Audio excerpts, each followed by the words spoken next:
लहसुन प्याज की रहस्यमयी जन्म कथा। बहुत समय पहले, जब धरती पर देवता और दानव साथ रहते थे, तब एक ऐसा दिन आया जिसे पूरी दुनिया कभी भूल नहीं सकी। वह था समुद्र मंथन का दिन। समुद्र के अंदर छुपे रत्नों को निकालने के लिए देवता और असुर दोनों मिलकर मंथन कर रहे थे। पहले विष निकला, फिर धन धान्य, और आखिर में एक दिव्य कलश चमकता हुआ ऊपर आया। अमृत का कलश। अमृत पाने के लिए असुर लालच में पागल हो रहे थे और देवता चिंता में डूबे थे।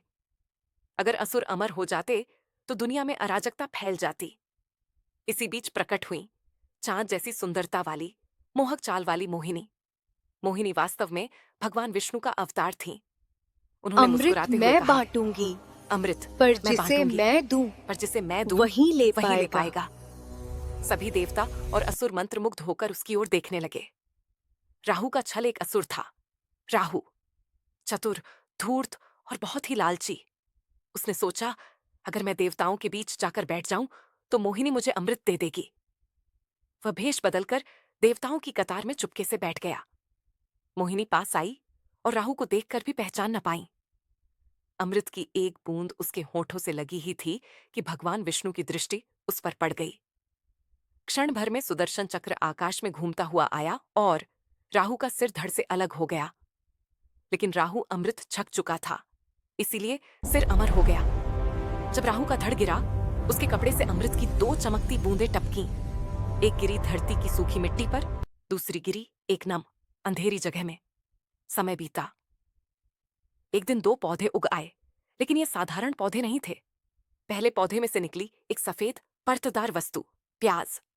दूसरे पौधे की जड़ों में उभरा एक तीखी गंध वाला कंद, लहसुन। दोनों में एक अजीब सी शक्ति थी, अमृत की शक्ति। इसीलिए ये बहुत ताकतवर, औषधीय और लाभकारी बन गए। लेकिन साथ ही इनकी गंध भी तीखी, मन को उत्तेजित करने वाली थी। देवताओं का निर्णय। देवताओं ने कहा, ये पौधे शरीर को तो ताकत ये देंगे, पौधे पर शरीर मन को को तो अशांत ताकत कर देंगे। देंगे, पर जो मन को साधना करना अशांत कर चाहता है, देंगे। उसे जो इनसे दूर साधना रहना करना चाहिए। चाहता है, उसे इनसे दूर तभी से रहना संत, चाहिए। साधु, ब्राह्मण और सात्विक लोग लहसुन और प्याज का त्याग करने लगे। जैन धर्म का दृष्टिकोण।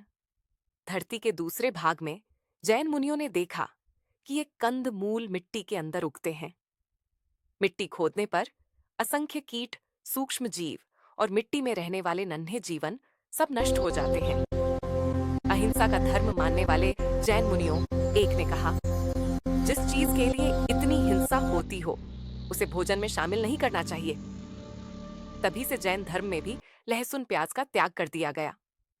और इस तरह लहसुन और प्याज का जन्म एक अद्भुत कथा से जुड़ा है, अमृत, राहु, विष्णु और अहिंसा की गाथा से।